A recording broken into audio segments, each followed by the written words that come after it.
How do I get people to like me? That's how you're going to build a community, is by getting people to like you. Britt's story is a modern day fairy tale. I've been making content for 18 years. So it's been 18 years of me talking to a camera. Wow. From content creator to this fashion empire. A lot of people don't see the value in creating organic content because it doesn't automatically convert to sales. They get all the products, they do the photo shoot, they launch, and they're like, where's the orders? Because no one knows who you are. I like me, I'm proud of what I'm doing, I think I'm hilarious, I'm cracking up at my own videos, then you're gonna be unstoppable. If people I work for Brittney Saunders, ooh, what's she really like in real life? We're running a business here, It's skill, it's your brain, it's a bit of strategy, and then it's sprinkled with a tiny bit of luck. Do you disagree? I agree with you. When you try it and then you do it and it works, it then gives you that little bit more confidence to do the next thing. I'm in my 30s now and I've figured out life totally on my own. If I could have my life any other way, I would 100% have a mum and dad that have been in my life for my whole life. How has that made you feel? I haven't ever said this before, but I feel like this is a safe place to say it because we're at the end of a podcast.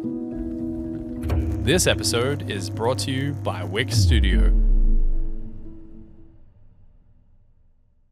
Here at the Agency Podcast, we're building a community and we would love for you guys to be a part of it. So we would love to hear from you. What are you enjoying the most? What would you like to see more of? And what do you think might be missing? Drop a comment, make sure you subscribe. And now, on with the show.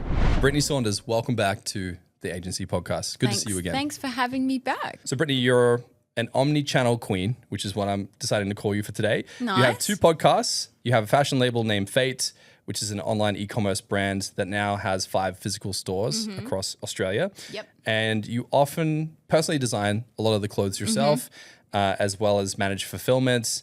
And you're seemingly across the entirety of your business. Yeah. And you're super hands-on, which is very impressive.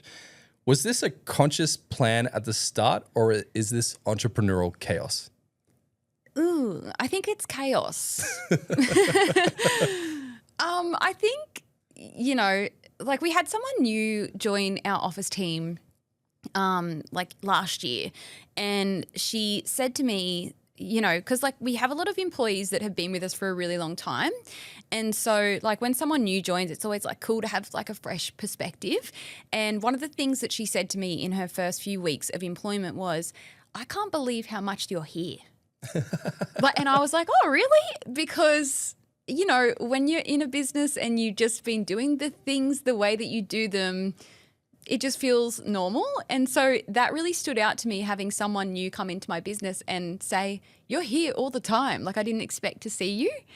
And that's so interesting to me because I guess for me, it's always been that way. I've always been there and been so involved with Fayt that that seems like the norm to me. But then, I think it's made me be understanding and aware of how different every business out there can be. When you're in your own business and it's your bubble, you don't ever think of how another. You're very insulated in your world. Yeah, and especially because we're in Newcastle, which is 2 hours north of Sydney. It's a regional city, and we're just in our own Fayt little world in Newcastle, So I don't really get out much. It looks like you're doing a lot, but you're doing it inside your bubble. Yeah, I'm in my little Newcastle bubble, and I think the reason why I'm so involved, with every kind of nook and cranny of Fayt, which we can talk about more because I'm starting to learn that I can't be. But I think the reason why I'm so involved in the way that I'm in the office 5 days a week, working with everyone on my team, is because it started in my garage, me by myself. But, when you start a business yourself, it's small and it's personal, right? There was once upon a time back in the day where I was, packing orders in my shed downstairs. We lived in this townhouse thing that had the garage at the bottom, and we moved the cars out, and that's where I set up the business. And so I hired my first casual employee to come and work there at my house with me, like 3 days a week. And like her job was customer service emails, helping me pack the orders, you know, organizing the stock, which was just in a few plastic tubs on the ground. We were doing photo shoots in the garage. Like I taught myself how to do e-com photography and got a backdrop off, you know, eBay or whatever it was back then. From back then until now, like Fayt has come leaps and bounds. You know, we've had like 4 different warehouses and like open all the stores, but like I've been the one, I guess, to drive all of those changes over the years. So I've naturally stayed within kind of every area of the business and always been so involved. And I think it also comes down to genuinely being passionate about what we do. I think there would be a lot of businesses out there where maybe the CEO and founder has nothing to do with anything that's happening because they're the founder and the owner, you know, and maybe they're never in the office and they come to a visit once in a while and it's like, oh, the boss is here, you know, but because I've just been there, you know, and obviously like being part of Fayt's growth or being responsible for like all the big leaps that we've made in those 8.5 years, that I'm still in 2026, like so involved with the business, like, you know, and then most weeks my customer service girl will come up and ask me a question the same way, you know, our operations manager will message me every day and ask me questions, or we'll meet and, you know, work together. So I'm very much very involved as a CEO and founder. I think anyone else in a similar position to me would tell me that I'm stupid for being that. Why do you think they would say that? In a sense, it gets to a point where like a business gets to a certain size where you kind of have to move out of the way, which can be really hard to do when it's your pride and joy. You know what I mean? You're giving me goosebumps because I know what you mean. Yeah. Where you're starting to realize you're slowing things down. Yeah, and by like doing slowing myself down. And it's like a big realization that I've kind of had like, I want to say like in the last, maybe 6 to 12 months. And you can't just like flick a switch and overnight be out of the picture. You know what I mean? Especially when you're so involved. But one thing that we're really working on at the moment internally and, you know, with our leadership team is kind of really building that structure within our leadership team so that I'm not feeling like I have to be so involved, you know, with every single aspect of the business kind of thing. And that, so, you know, I'm just working with maybe like the key 1 or 2 people that I need to work with who are in the leadership team, and they then go and spread the message to the rest of the team. Whereas, you know, typically or historically, it would just be me going, hey, let's do a crazy sale. Like, you know, and I'll go straight to the social media girl and be like, quick, let's make a TikTok. Like, you know, so yeah, it's one thing that we're working on actively at the moment is like, I don't want to say separating myself from the business, but kind of creating that little bit more distance so that, I'm not slowing things down or holding myself back from doing the things that I actually want to focus on. Because you know, I work in the office every day. I love working with my team. And when I'm there, you know, all day, it's like, hey, Britt, what do you think of this? Hey, Britt, can we have a chat? Hey, Britt. Hey, Britt. And like, I love that. And I thrive like doing that with my team, no matter who it is, you know, in the office. But then the end of the day comes and I go home and then I work on the things that I want to work on at night. Whereas, you know, this far into my journey and where Fayt is at, I'm really learning that I need to be spending those working hours working on the things that I want to work on, which ultimately are going to move the business forward. Because if I'm just collaborating with my team every day, which I love doing, I'm not going to like get anywhere. I'm kind of slowing things down. So that's like something that we're literally working on as we speak. Do you think this has come suddenly, or has this been something that's been playing out slowly in the background? Playing out slowly in the background, I think, and realizing it the more and more I watch my leaders grow in the business, like seeing them step up more and like take responsibility and build out more structure. It's when I'm realizing like I need to get out of this, but not in that way, you know what I mean? But I need to like let them do what they are going to be great at. But if I'm there, it can almost be like I'm in the way. You can be a crutch sometimes for your team, yes. Meaning that if you're the person who's been there longer with the deeper relationships, yes, people go to you. But if you are now absent, then they'll go to the leaders and exactly give them the opportunity to do something similar. Yeah. When you're thinking about this as a dynamic, Has there been fears surrounding this as well? How do I navigate this in a way where it doesn't create too much disruption? Yeah, absolutely. I think one of the fears that I have always had as well, and this is something that I've 100% brought on myself, and I think a lot of founders, especially when you've been such a big part of the growth of any business, is I feel like if I'm not visible every day to everyone, that people will assume that I don't care. Or like, where is she? What is she doing? You know, and that's like a fear that I think a lot of founders, or maybe not some, like there might be some founders out there that go, F this, I own this place, I'm going to do whatever I want and I don't care. Whereas I have that personal feeling of like, if I, you know, am not in the office, it's something that I've like gotten more okay with. Like, for example, I'm here in Sydney today with you and I'm not in the office, which I'm fine with. Like, the team know where I am and what I'm doing. Whereas maybe like 2 years ago, I would have felt so guilty that I'm not there working with them. And yeah, I think it's a normal thing for people to experience. I can relate. Yeah. For sure. Yeah, there's been times where I've traveled overseas or whatever, and a part of me feels super guilty, like I'm letting the team down. Literally, or They're like I working on should be there projects. Yeah. helping. And like, we rarely go on a holiday. And when we do, like, before we go, like, it's something I need to work on, but I'll always be like, contact me anytime. Like, I have my phone on me the whole time. My laptop is with me. Like, just say we're going to Fiji for a week or something. And like, my team will just be like, go on the fucking holiday and go away. Yeah. Whereas I'll be like, no, but if something goes wrong, like, you can call me. If you needed help, if you need advice on something, like, just let me know. So again, that's something that like I need to work on, like just letting go.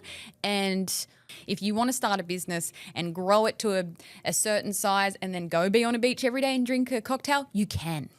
Like, you're allowed to do that. But I think we struggle, like, because you feel guilty and like you just want to work hard with your team. I like that you're talking about your team in such an endearing way, because I know you love what you do. You love collaboration. You love being in many places at once and interconnecting people and working on projects and having fun while you work. If you're thinking about the concept of getting in your own team's way, how have you seen entrepreneurs do this, and how do you feel like it is impeding upon you growing your company at this point? I think it just adds an extra layer. I think my situation as well is unique in a way where I'm a business owner and a founder and I'm running a company, but I also have like a public social profile. But I think like my situation in particular, and something that I'm always trying to balance is like, before I started my business, like I was obviously that YouTuber and like had lots of followers, and like I still have that audience. And like what I do now is like a lot of business content, but I think it makes for a really interesting dynamic in a workplace to be, you know, the boss and someone who's serious about what you're doing. But then I've got this like fun internet persona, and like 9 times out of 10 or 9.9 times out of 10, if someone new is coming and starting in our office, of course they know who I am. They probably follow me on social media. Maybe they've followed me for years. And so balancing that, like being someone's boss, but having this whole like internet persona where obviously when you follow someone online, you have a perception of who they are and you feel like you know them kind of thing. And it's just a really interesting thing to navigate, you know, being someone's boss and then being a social media personality. And I've definitely like run into a lot of instances over the years where I've questioned that like, wouldn't that have happened if I didn't have that social media profile? Or, you know, if I was AJ, my partner, like, would this person have said what they said to me? I think it just throws a spanner in the works that makes it a really interesting dynamic. And even just like the littlest of things, like, you know, I'll have people working on my team in the office and, you know, they'll go, oh, all my friends have been asking what you're really like.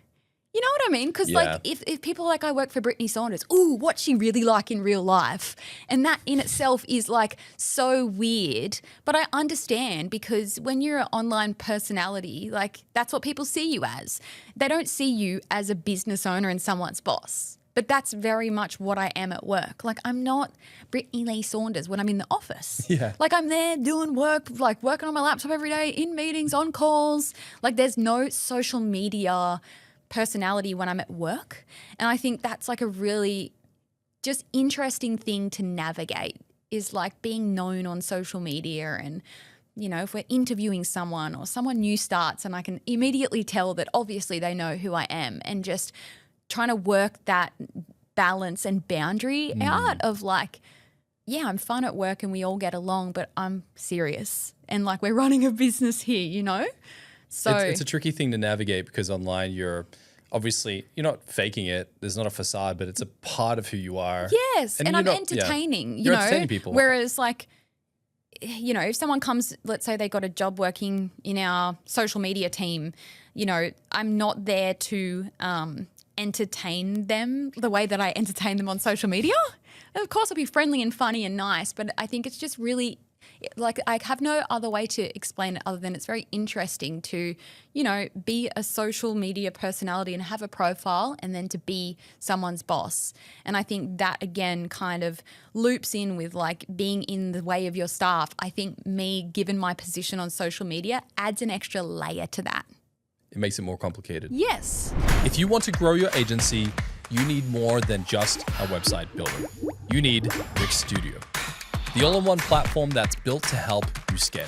Designed smarter in a hyper-flexible, responsive editor, cherry-picking whatever clients need from pre-built UI elements and templates. Deliver robust backends with built-in e-commerce solutions for every industry, letting self-maintaining infrastructure just run itself. Stop reinventing the wheel with every project and instead create a shareable design system with reusable assets, apps, and components. Clients growing too fast? No sweat. Wix Studio AI-powered CMS lets you turn a single layout into hundreds of additional dynamic pages. It's true, more clients no longer has to mean more chaos. Wix Studio gives you one centralized view of every project and makes real-time collaborations seamless. Do your agency's best work at scale. Build your next project on Wix Studio. How do you think it's complicated, the workplace, having a social media presence to the likes of yours and then having to be a boss to someone at work? Like, I've definitely had my fair share of things said to me or things said behind my back over the years that's gotten back to me where I've definitely said, I wonder if that person would have said that if I was a guy. Because, like, when you're a female in leadership, it's completely different. Like, historically, women are not taken as seriously as men. Like, that's proven, you know? So then I think adding in the social media profile and all the followers and the perception that people will get, that's going to make it difficult. And, you know, it might be like, just to make up an example, let's say you're working for me and you are late all the time. And I like say to you, you know, like, hey, like, I noticed you're late. If you could just be on time, that would be awesome. And let's say like you keep being late. Like, I'm just making up a scenario here. And let's say it gets to the point where we have to have a bit more of a formal conversation and I have to, you know, book a meeting and sit down. Not that I really do this anymore because like we've got lots of managers and leadership, but just making up a scenario. Let's say like then I sat you down and I'm like, look, unfortunately, you keep being late or whatever it is that you're doing like in the workplace that's like not acceptable.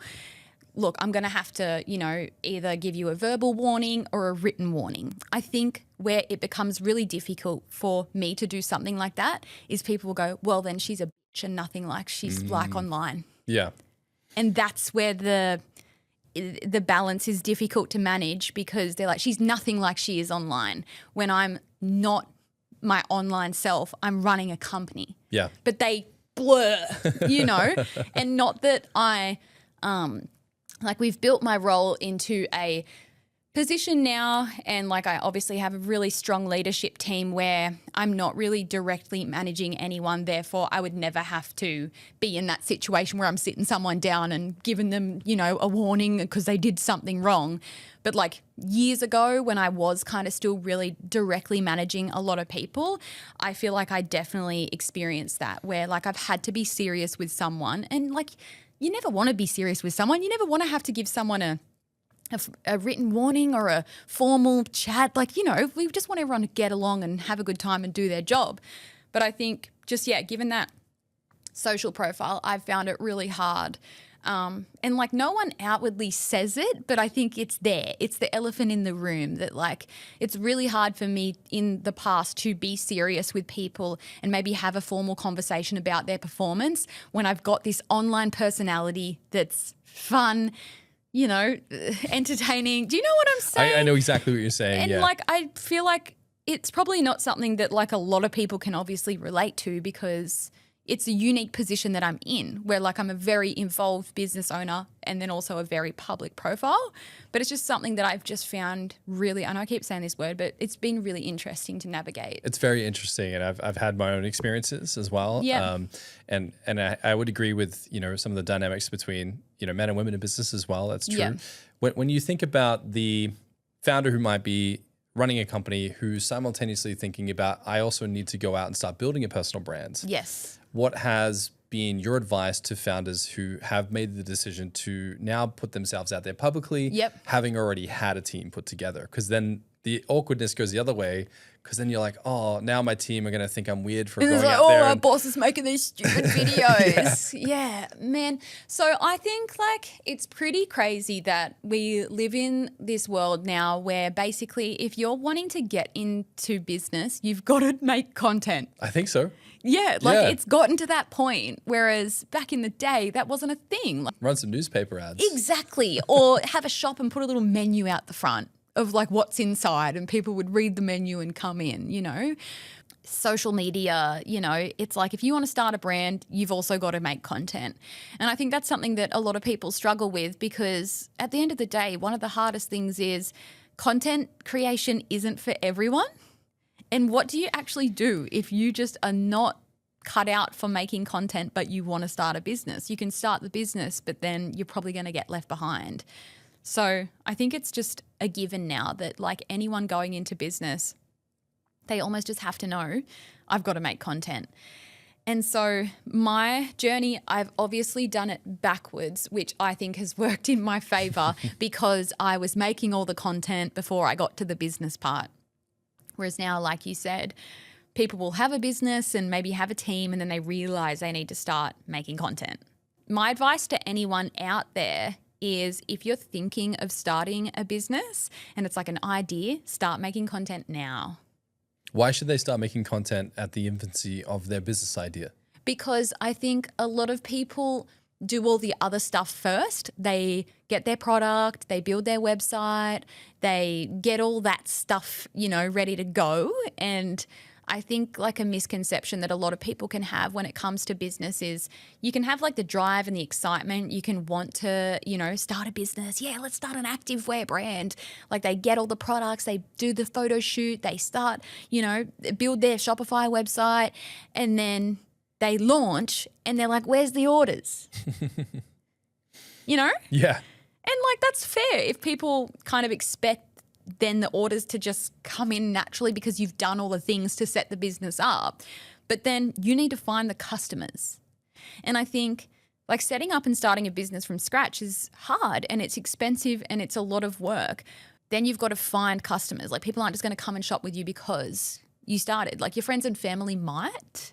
Like I wouldn't expect them to, because I think your customers are well beyond your friends and family. It's always nice to have support, of course. But you've then got to go find the customers. So then people will get in that situation of like, oh shit, I better start making content then. But it all just seems too hard because like they've already done so much hard work getting to that stage of being ready to launch. And then it becomes that like too hard basket thing. Like I don't have time to make content.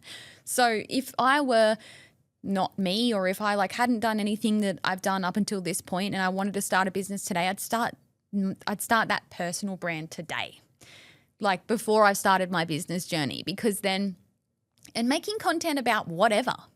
Like it doesn't have to be about I'm starting a business. It could just be like posting vlogs or like just putting myself out there, because then by the time you get to that launch, you might have a small audience of people that have been following along on your journey of whatever content it was that you were creating on TikTok. And then it could be like, hey everyone, even if you've got 5,000 followers or 400 people watching every video that you upload, you've then got like a small pool of potential customers that you can then launch this business into, and you're already in the routine of making content. Because making content is a routine and a habit.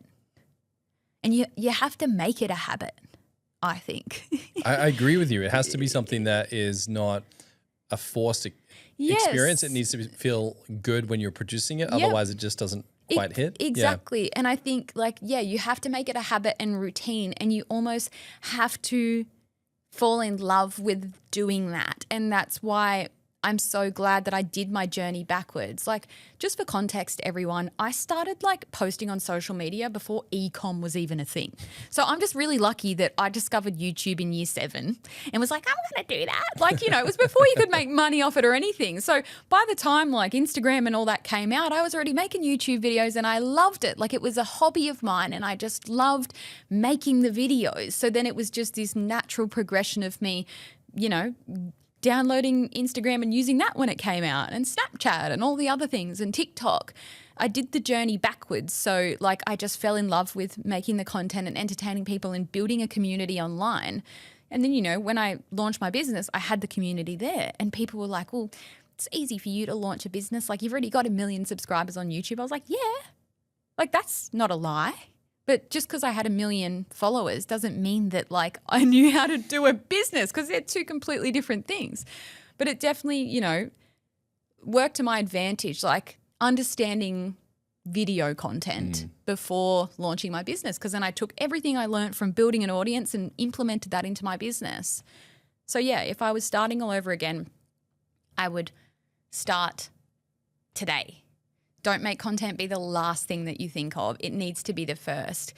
And same goes, I guess, like let's say someone started a business and they haven't done any content. They've launched, they've got the website, the product and everything. Then they go, okay, because I don't have the audience, I'm going to jump straight into doing some meta ads. And then they're spending money on meta ads, but the meta ads don't convert. And it's like, that's because no one knows who you are. And I think a lot of people don't see the value in creating organic content because it doesn't like automatically convert to sales. But like, I just see it like this, you know? So again, like if you're thinking of starting a business and you start posting content now and you're going to launch your business in a year from now, hopefully in that year you will build up that little community so that when you launch your business, you've got those people there. Let's say you start doing some ads. Then those people that are watching your videos for last year will start getting served your ads, you know? And like, I don't know, I'm sure you can speak to this as well. Like, I just think a lot of people don't see value in posting organic content because it feels silly and stupid and you can't track, you know, you can't post a TikTok and then see how many sales that you got from it. But it all just kind of feeds into itself because like, let's say I'm posting some fun videos. People are coming back every week to watch my videos. They'll then see a Fayt ad that I've got running on Meta and they'll go, oh yeah, I know her. They'll click on the website. They'll have a look. Nah, nothing's really interesting to me. Okay, click off the website. They'll keep watching my videos though, and then they'll see another ad and they'll go, I'll go look again. And like on that second or third look, they might finally convert. And it just keeps going in a circle like that. Like that's how organic and ads really complement each other.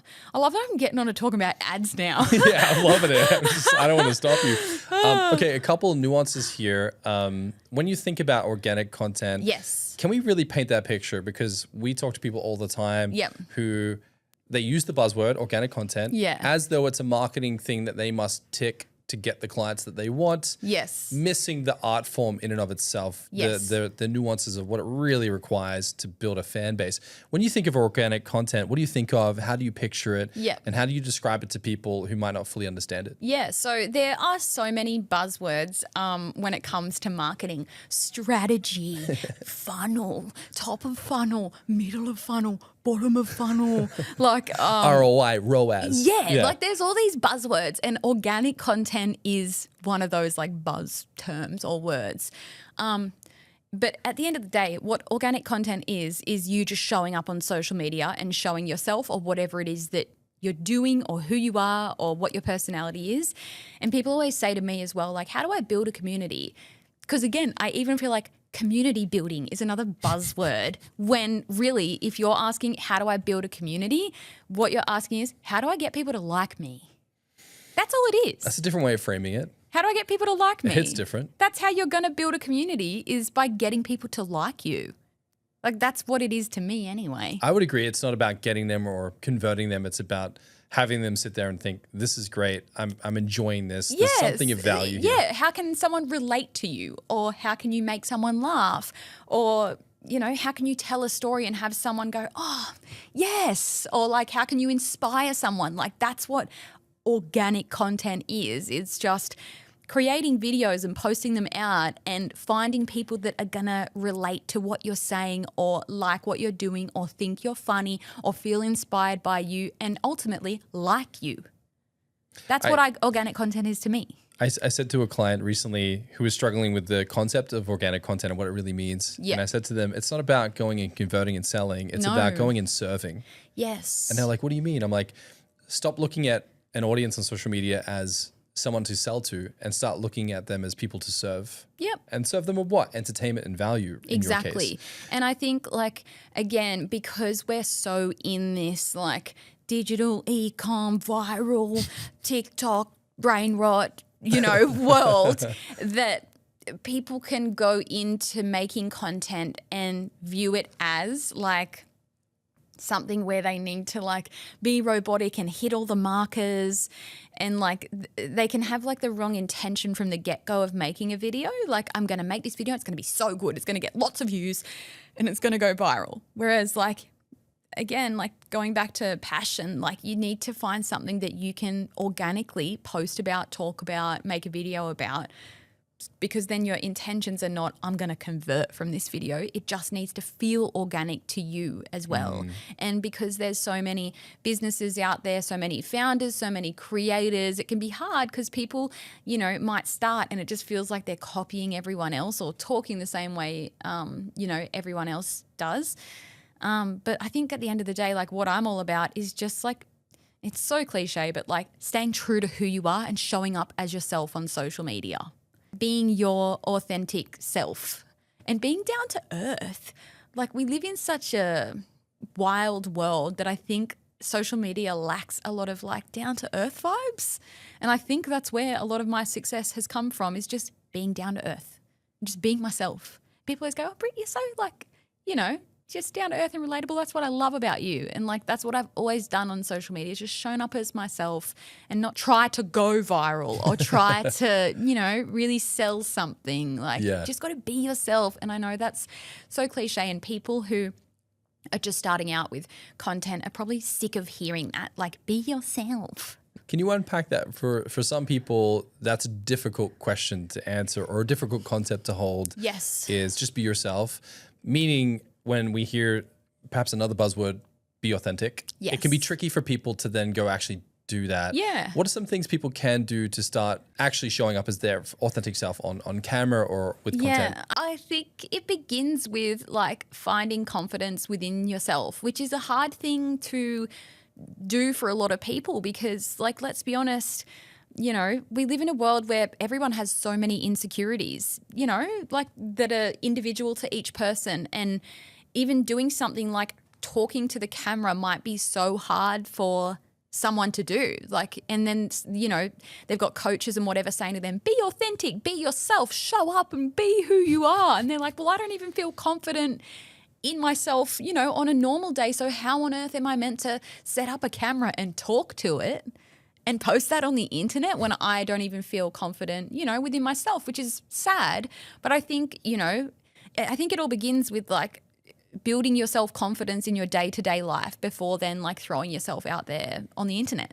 Because it's easy for you and I to say, just be yourself, just start talking to the camera. But some people have a long way to go before they can get to that point.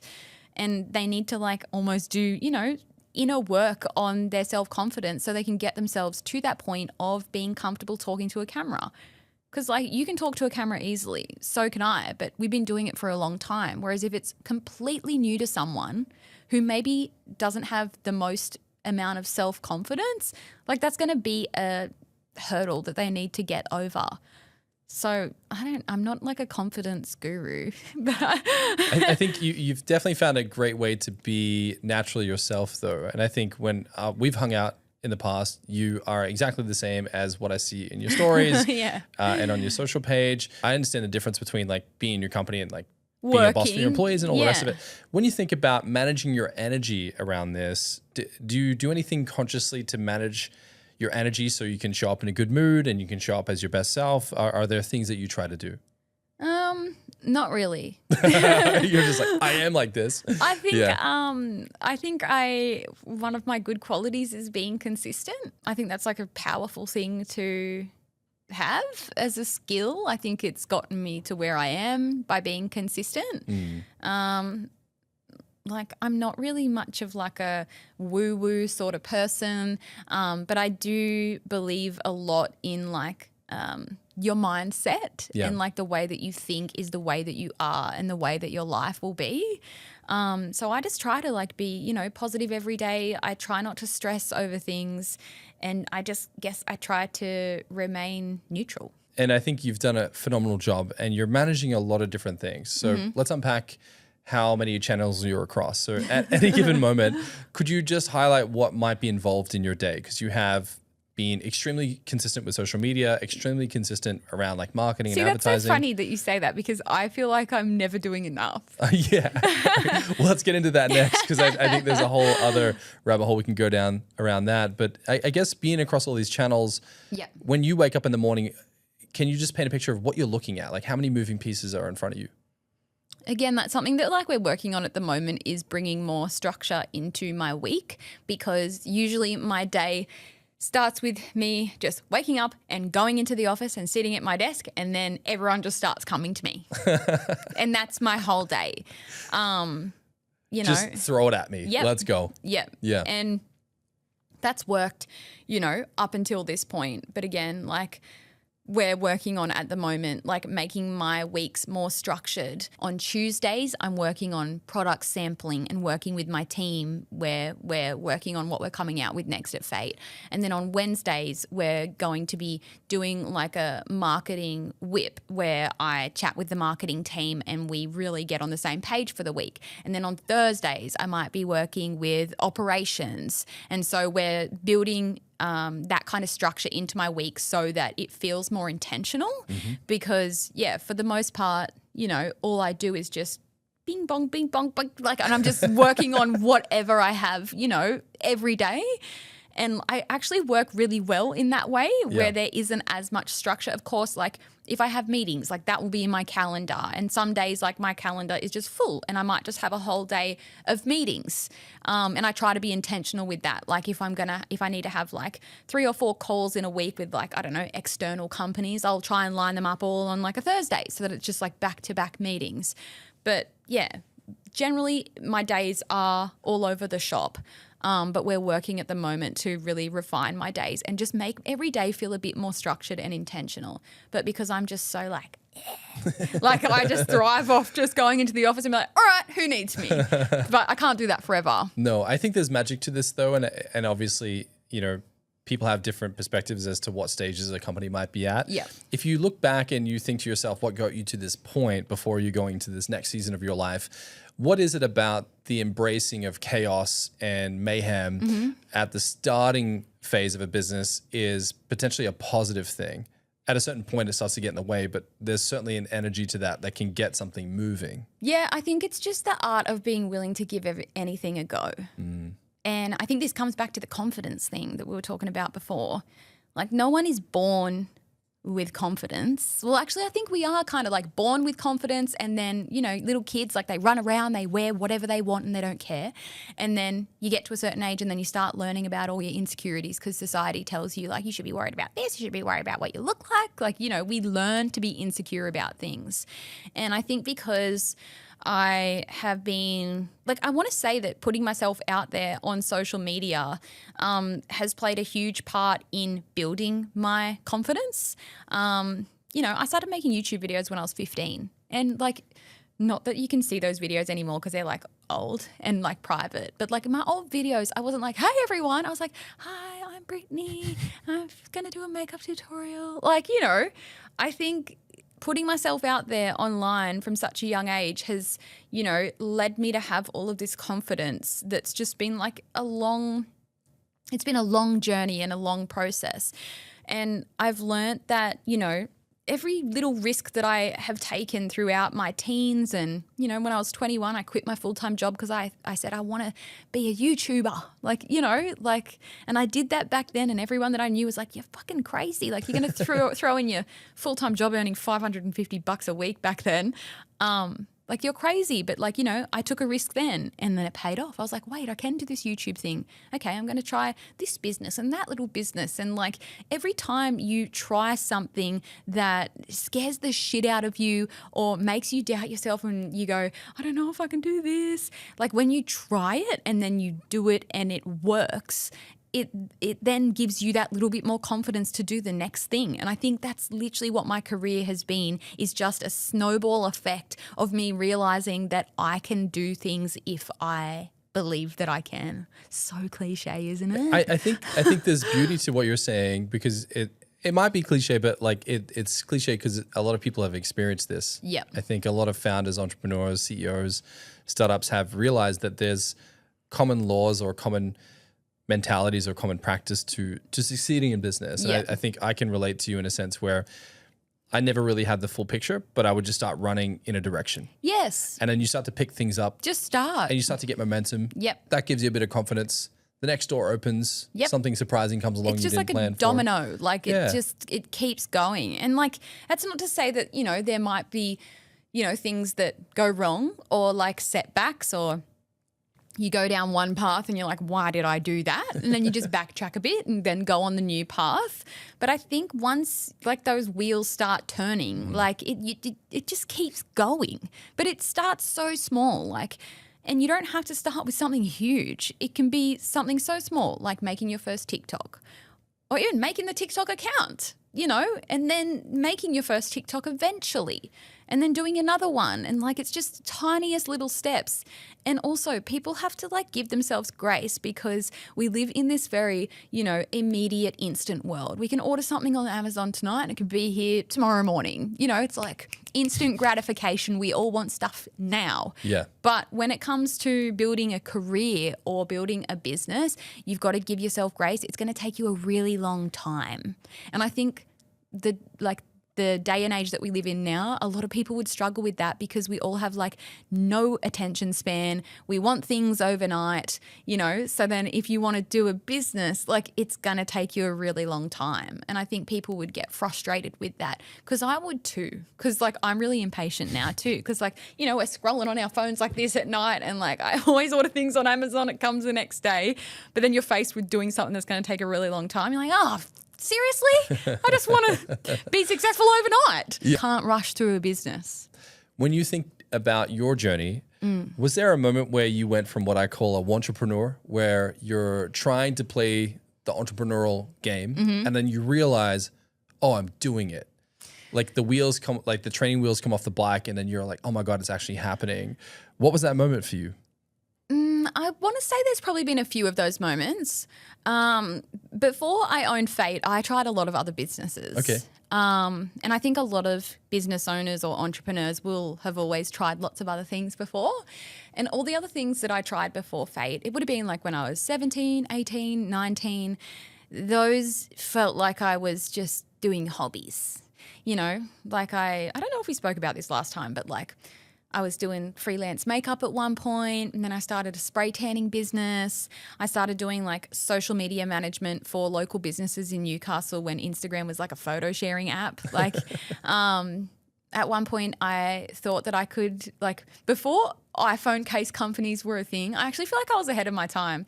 But this was back when the only place that you shopped online was eBay. Yeah. You remember when it was just eBay? If you wanted to buy something, there was no, I don't know. And you weren't sure if it would show up? Yeah. You're like, I hope this actually shows up, or I might have gotten scammed. We'll see. I remember I thought, I'm going to start an iPhone case company. And I think it was when we either had iPhone 4 or iPhone 5. And so I went on eBay and bought all these clear iPhone cases. And then I went to Spotlight and I bought beads and pearls and ribbons and bows and hot glue gun. And then I sat at my dining room table and I was gluing all these, making decorated phone cases. And I was like, yeah, like this is going to be a good business, like, you know, but it felt like a little fun hobby as well. And so I just like took photos of them and put them on like my Facebook. I tried so many little things before landing on Fayt. And, you know, I think all of those for me were like me trying to be an entrepreneur, but it was so long ago that I didn't even know what that word meant. And like I never learned about business ownership in school. Would be like obviously when I started Fayt, but then again it still didn't feel real because I was just at home in the shed and I hired one girl to come and help me sometimes. Maybe when I opened my first store, that's when shit felt real because it wasn't online anymore. So that was 2019. Why did opening a store feel different to selling online? So we'd been selling online for like 2 years by the time I had opened the store. And during that 2 years, I went from 1 employee to maybe like 3. Yeah. And that still felt like practice. Like it didn't feel real. And you were making money, you were making sales. Yes. Yeah. Like scaling. we had orders every day, but it was back when like everyone that worked there, we all just shared all the jobs. Like no one had defined job titles. Like, you know, it was, just the training wheels were still on. And I think when we opened that first store in 2019, which was just like downstairs from our office, like our office was upstairs and the shop was downstairs. I remember that feeling pretty real because like I was going to be inviting customers into my business. I remember like all of us like standing in a circle like the day that we were opening and I was like, what is going to happen? Like, is anyone going to come? And I think that's when it started to feel a bit real for me. But even then, thinking back, like when I first opened my store, I was working in there most days or like 7 days a week. And even then it didn't feel real. It just felt like I was pretending. So I don't know if there was ever like a definitive moment for me, but I think again, it's just been like that natural progression. And obviously as the team got bigger and everyone's roles started to become more structured and then we introduced, you know, mid-year reviews and like all that kind of stuff, that's when it kind of feels real. Like, oh shit. Yeah. Oh, it's like, it's a big responsibility now. Yes. Yeah.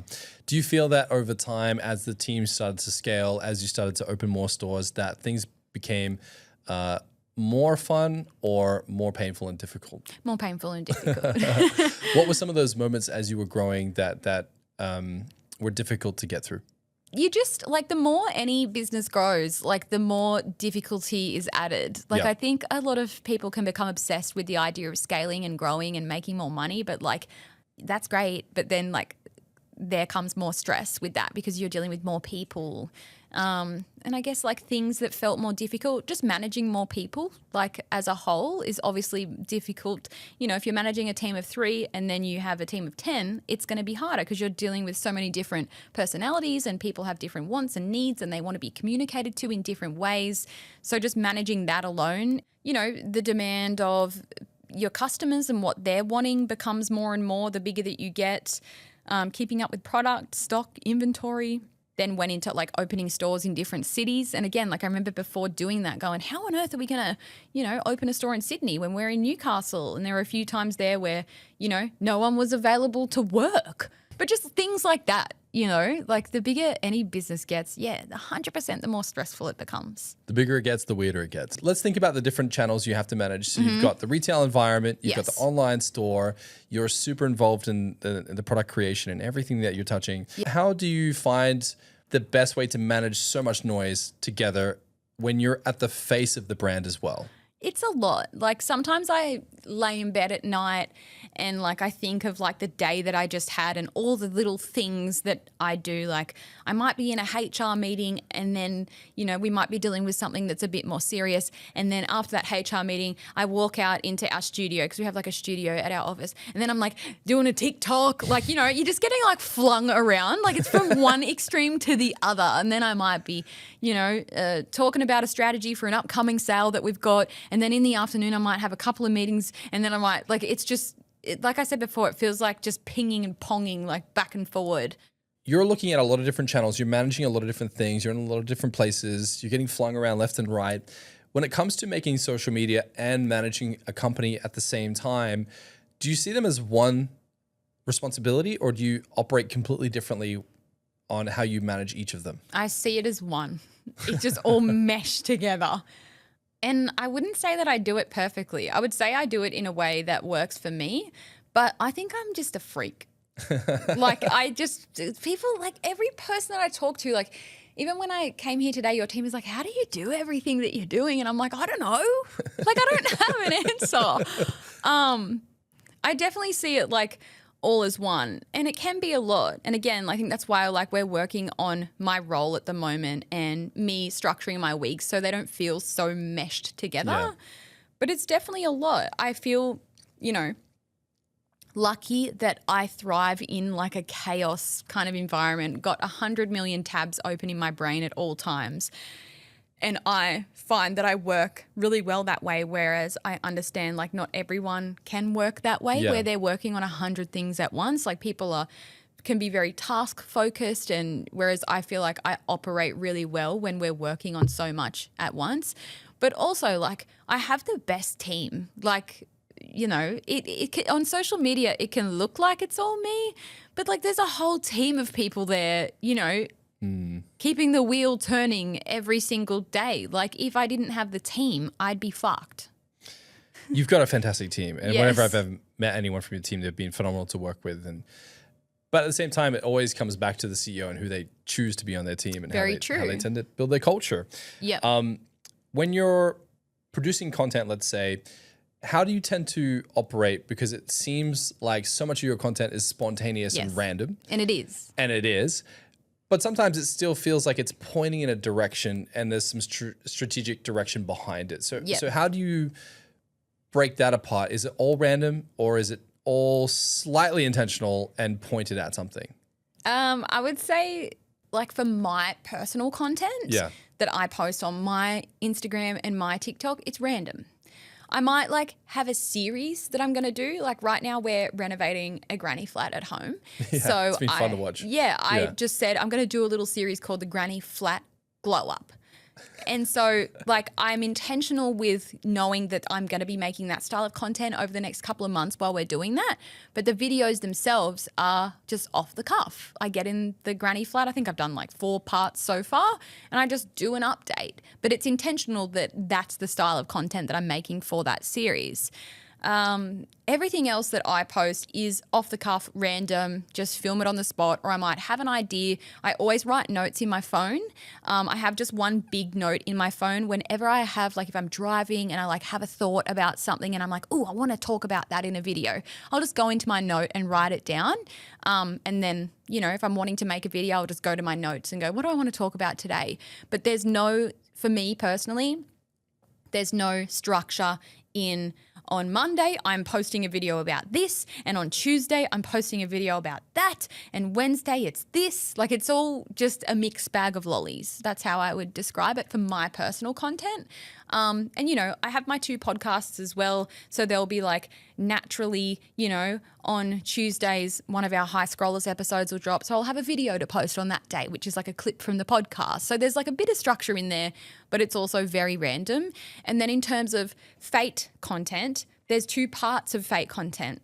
There's, our more branded content, which is on Instagram, which is like our models in the clothes and fun little graphics and everything. That's obviously more planned and structured because we have like a social media and marketing team that work together to plan out our feed every day and every week and what we're going to be posting, which aligns with, if we've got some new arrivals or some high stock products that we're wanting to push.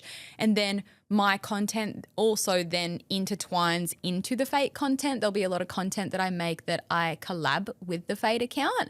And that I would say is pretty random as well. But a lot of the time I find we're always doing something that I can make content out of. Whether it's like we're doing a big sale at Black Friday, then, we will have a bit of a strategy as to the type of content that we're going to make around Black Friday. And we'll have a theme and like deliverables that we want to make. But also I think I'm really good at just being off the cuff and thinking of an idea, quick, let's film this. And like tomorrow, for example, while we're down in Sydney, I came down here to do the podcast, but then we're just making a trip of it, and we've got 4 of us down here, and 2 are going to one store and 2 are going to the other because we've got 2 stores in Sydney. And so we've got like a plan of all the type of content that we're wanting to get. Just, like reels. We've got some content creators coming in. I'm going to do videos. So like we are planned in that way of like, we're going to go to Parramatta and Miranda and like, let's drive some store awareness like through our content. And so we'll go down and we have a plan of the types of content that we're going to make while we're in both the stores. But also if I'm like standing in the store and I think of something that I want to say, then I'll just make another extra little video. You know what I mean? Yeah. So 2 parts of this. So let's talk about your spontaneity and your creative prowess to kind of create stuff that's fun to interact with. You're saying you're not thinking about hooks and the payoffs and all of the science behind it. You're just completely going for it. What's going through your mind? Like, how do you curate what is and isn't interesting? Do you not care what the audience think? What exactly is happening in your mind as you're morphing an idea into reality? I think because I've been doing this for so long and stemming from my YouTube days, I naturally have the hooks. I naturally know what to say that's going to get people's attention. I know how to be funny. I know how to be quick with it. And again, that comes with a long period of time. Like, I've been making content for 18 years. Wow. Yeah. I didn't know you'd been making content that long. Yeah. So 18 years. So I started when I was 15 and I'm now 33. Wow. So it's been 18 years of me talking to a camera. So I'm at that point now where, it just comes naturally. Like April will start filming me and I'll just know what I'm going to say for the hook. I don't have to sit down and go, okay, for that video where I'm talking about that, I'm going to start with this hook, which is absolutely a good practice for people to have, like to, know what you're going to say at the very beginning that's going to get people to keep watching. But because, again, I've been doing this for so long and I know my audience and I know what people like or respond to, it does come naturally to me, and I'm very grateful for that because then I don't have to spend as much time planning. And also because, you said that my videos feel off the cuff and spontaneous. I think people like that because it feels more organic. Yeah. It feels natural. It doesn't feel like I've sat down and written a script and then I'm trying to make the script sound natural. Yeah. Because it is just random. I don't know if you've noticed this, but I've noticed a few YouTube channels I follow. You can tell that their entire script was written with AI. Yeah. And they're reading it from a teleprompt because there's a Yes. cadence to how AI describes things. Yes. And it has put me off a few channels, unfortunately. I'm like, I can't listen to this anymore. Yeah. So you're raising a good point, whereas what people want to experience is something organic, something real. Yes. What are some of those things in your mind that you're like, okay, across the broad spectrum of maybe 30 pieces of content, there needs to be humor, there needs to be a bit of this, a bit of that. Yeah. What are some of the tricks, the tools, the moments you try to create to make watching it feel a bit more fun and entertaining? I think, again, it just comes back to being yourself. Like, I keep going there to the cliche. But is there any things where you're thinking like, I got to crack a joke, I got to have a situation where I'm making fun of something? Is there any of No, that? I don't think there's a strategy behind like, it's been a while since I've done a funny video, we better do one. Yeah. I think, again, like I'm just naturally always making all different types of content that I've never really felt like I'm leaning like one way too much or the other. Although in my mind, I often feel like I have so much to offer, audiences, and not so much now, but like especially when Fayt was new, like it was 8.5 years ago that it started, and it was before like business content was a thing. Like there was no such thing. Like there was no Aussie business TikTok or anything like that.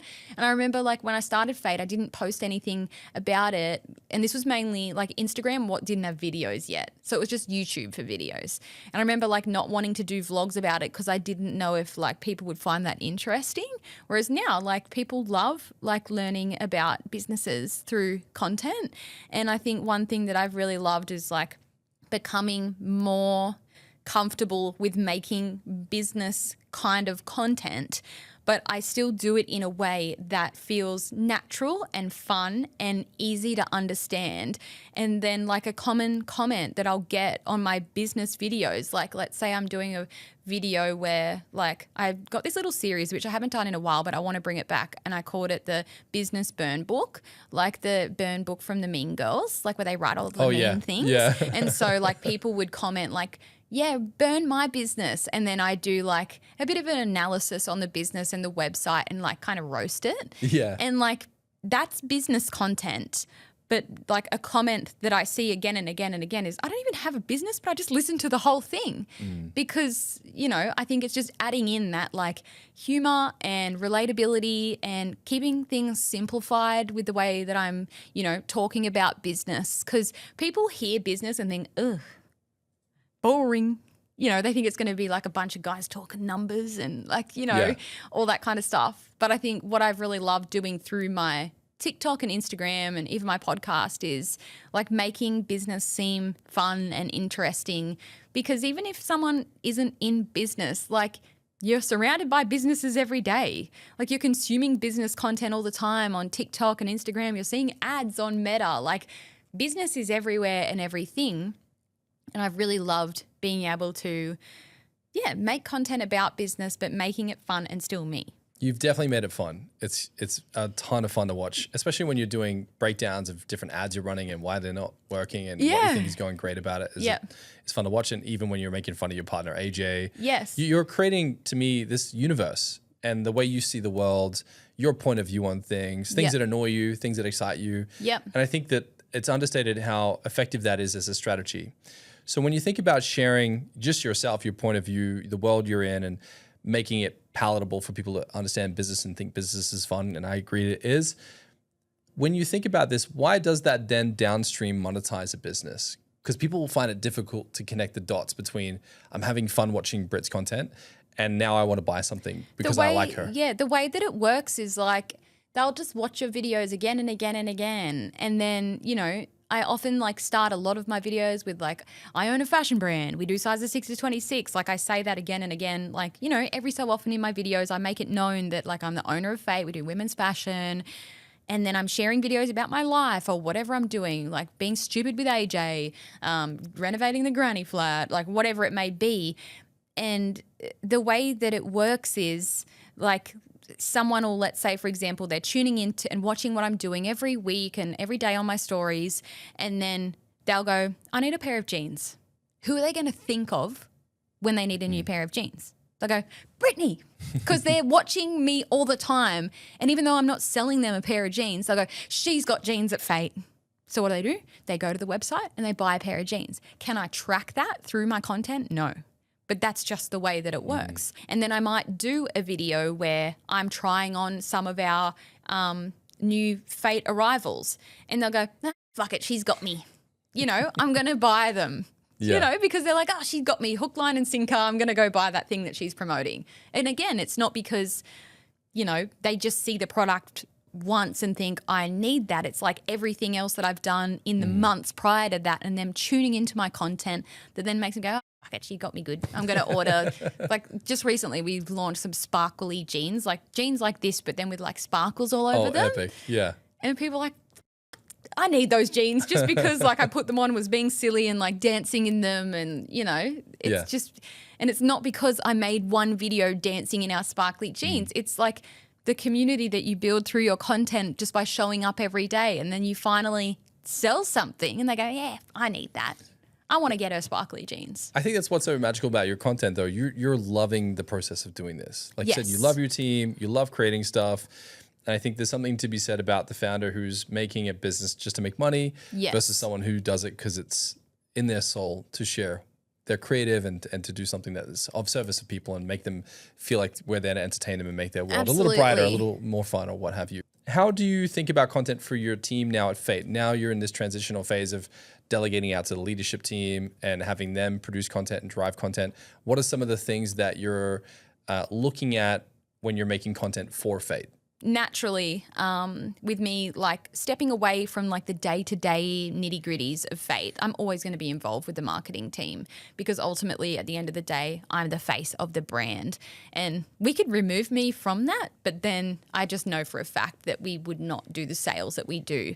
So I think, you know, our marketing team are fully across, you know, what kind of content that we make for Fayt. I trust them fully. Like we probably do a photo shoot, you know, once every 2 weeks at Fayt. We've always got like a new model or a new creator coming in to make like that more fashion sort of content. Why is it important to have that much consistency with the photography? Because I know a lot of fashion brands, they don't do enough of that activity. Yeah.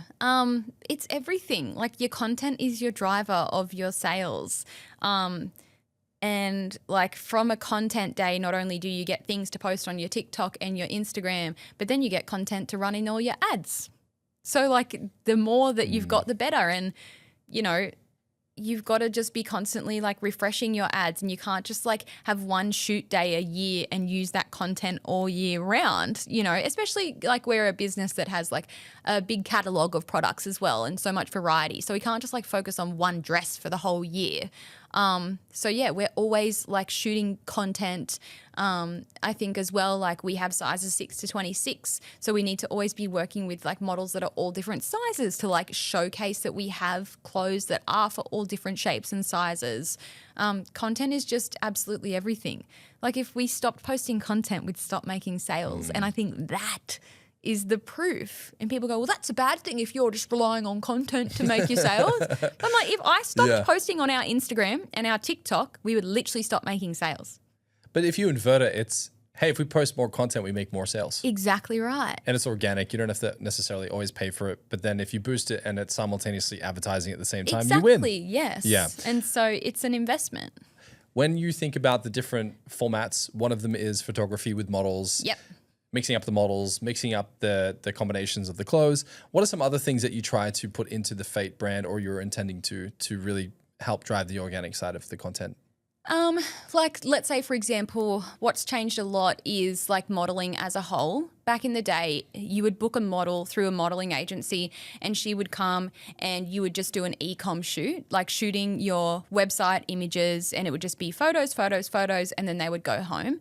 But because of, you know, how much social media has changed, and we have TikTok now and trends and trending audios and dances and all that, what you'll find is a lot of the models now can do it all. So like, sure, we'll book a model for a day, but the morning will just be the website photos, like against a backdrop, like getting all those product shots that then go onto our website. But then they'll have a content afternoon. So, or we call them like content days, or sometimes we'll just be booking models just for a content day. So she's not like getting any professional flash photography done. She might be, you know, doing reels and TikTok trends and like styling videos and like that more UGC sort of vibe, like user generated content. And what UGC is like, it's exactly that. It's content that looks like the person in the video made it themselves. Like it's very down to earth and UGC vibes. Models, you know, these days will talk in content, and maybe we'll do, I don't know, like a Q&A with a model and make a video out of that. And it could be nothing to do with modeling. It could be like, what's your favorite food? Like, what's your death row meal, or whatever it may be. So I think that's a way that like content and modeling has changed a lot. Because back in the day, it was just like you'd book them for an e-com day and you'd shoot all your website photos. But now you're booking them for a day. In the morning, they're doing the website photos. And then for the rest of the day, they're doing Instagram reels and TikToks. And are you narrating what they should be doing with that time, or are you giving them complete creative control? My team, Yeah. they plan that all out. Okay, so your team are planning for the model who's coming in. Yes, they're picking out all the outfits, what we're going to be shooting, you know, what needs to be shot for the website, what needs to be shot for Instagram and socials, and they will plan it all out from start to finish, and they'll have just a whole run sheet of the day, and then they might just get my eyes over it to be like, does this look good to you? Is there anything else that you want to add? And I might be like, oh yeah, I want to quickly get a video of her in that dress, you know, but yeah, they're fully planning all of that. Okay, and then managing a label, it sounds like there's a lot of pressure to constantly show something that's new and to constantly drive new traffic to the website. What's your strategy on how to constantly make the brand feel like it's new, there's something to look at, there's something refreshing to get your eyes across? How do you tend to think about that, and how do you tend to manage a label? I think, again, it comes back to content and being creative and being able to make a series out of whatever it is that we're doing. And I feel like because we always have so many different activations happening at different points of the year, we've always got an opportunity to bring something new to the table in terms of content. Or if we're going through a period where we don't have any like big marketing activations happening, or we don't have a sale period, or we're not opening a new store, so we can't really make content about that. It's then about getting together as a team and going, all right, let's come up with a new mini series. Like, what's something that we can make content out of? And then just getting creative and coming up with something entertaining, which is what you have to do when you're a business. Again, like Someone might want to start a clothing brand because they love clothes, but like you've got to do so much more. It's like a circus. Yeah, You it know? is a circus. Yeah. You're running a circus and you need to be on like 24/7 and giving something new to everyone. But yeah, I think I'm fortunate in a way where we've always got something new happening at Fayt, whether it's, when we've opened new stores, I've done a whole series on that. If we moved office, I've done a series on we're moving office, come and take a look at what it looks like. Like just always trying to make content out of whatever it is that we're doing at that point in our business journey. Okay, so then if someone were listening to this, thinking to themselves, like you were saying earlier, if you're at the very infancy of a business, start documenting and sharing what you're doing as you're doing it. Yep. Why is the journey, the story, the challenges, all the things that can get in the way of the success happening and all the nuances, why is that better for content than sitting there and planning the perfect script? Because at the end of the day, people don't buy products. They buy a feeling that they get from when they buy the product, when it shows up at their door, or when they put it on. Like, there's so much out there for people to buy. Anyone can start a clothing brand. Anyone can start an activewear brand. Anyone can start a skincare brand. The only thing that's going to set you apart, sure, there's differences in quality and all fit and all that kind of stuff. But if we're looking beyond the products, like what is it that's going to make people want to buy your jeans versus another brand? Yeah. It's what you do on social media that's going to be the differentiator. Like there are a lot of brands out there that have sparkly denim jeans. But again, it's the way that I would promote those jeans that's going to make people go, I want to get the Fayt ones, and it just, again, all ties back into that constantly showing up on social media, sharing the journey. It's going to give people that feeling when they put those sparkly jeans on. Like they'll love the jeans and be like, they're so nice, but then they'll have that little feeling of like being a part of something bigger than just a pair of jeans, you know what I mean? Yeah, like say someone sees them in the jeans, they say, oh, awesome jeans. Oh yeah, I saw Brittney on social media. Like That's why I bought them. Fayt. And like they've Bit of got a that story. feeling, and that's the power of making content on socials and organic content is you're creating a feeling because no one buys a product just for a product. It's the feeling that they get from it. Yeah. Now, do people struggle to grip this fully? I've experienced around the feeling component because a lot of founders and entrepreneurs and e-commerce store owners I meet fixate on product. Yeah. Which is important. I get it. Yes, you need to have a good product. Got to have a good product. Yes. Can you split the difference between quality control on product and how to engineer a feeling consistently that isn't just talking about the product but actually gives people something else? That's the hard thing as well because I see, a lot of people who have like a product-based business and then they will say, like, it's so hard when you're selling a product because you want to promote it but you don't want to feel like you're selling a product. And again, I know we keep like circling back, but I think then that's when it comes back to that authenticity and being down to earth. When I'm promoting our sparkly jeans, I'm not sitting there in our reel that we've made and I'm not going, hi everyone, these are our sparkly jeans. They are really comfortable. They're really stretchy. They have sparkles on them. They're made XYZ. Like I'm not sitting there being a salesperson and just talking about the product. I try to promote our products in a way, again, that feels authentic. Can you teach someone how to make good content or do you have to just be born with some kind of good taste? I think there's a level of being born with good taste that is going to definitely give you a head start. But I think someone can learn to become better at content over time, 100%. Okay. Like practice makes perfect. Comparing my videos to 5 years ago to now, like they'd be completely different. I don't think everyone is made to be in content, and that might be a hot take. What do you mean? I don't think everyone can make content, but it doesn't mean that everyone that makes content is going to have a heap of success with it. I think there's a tiny bit of luck in there as well. There's obviously like it's skill, it's your brain, it's a bit of strategy, and then it's sprinkled with a tiny bit of luck. Do you disagree? I agree with you. You agree? Yeah, I think it's like, let's say we take music. Yeah. Someone can be naturally inclined to be clever with the rhythm and singing. Someone else might suck at it entirely, but with perseverance be okay at it. Yep. But then there's a little bit of luck. You get picked up by a label and everyone can make content. And I think it's a skill that can definitely be built on because it, again, comes down to confidence.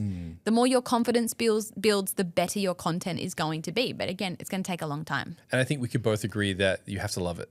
Yes.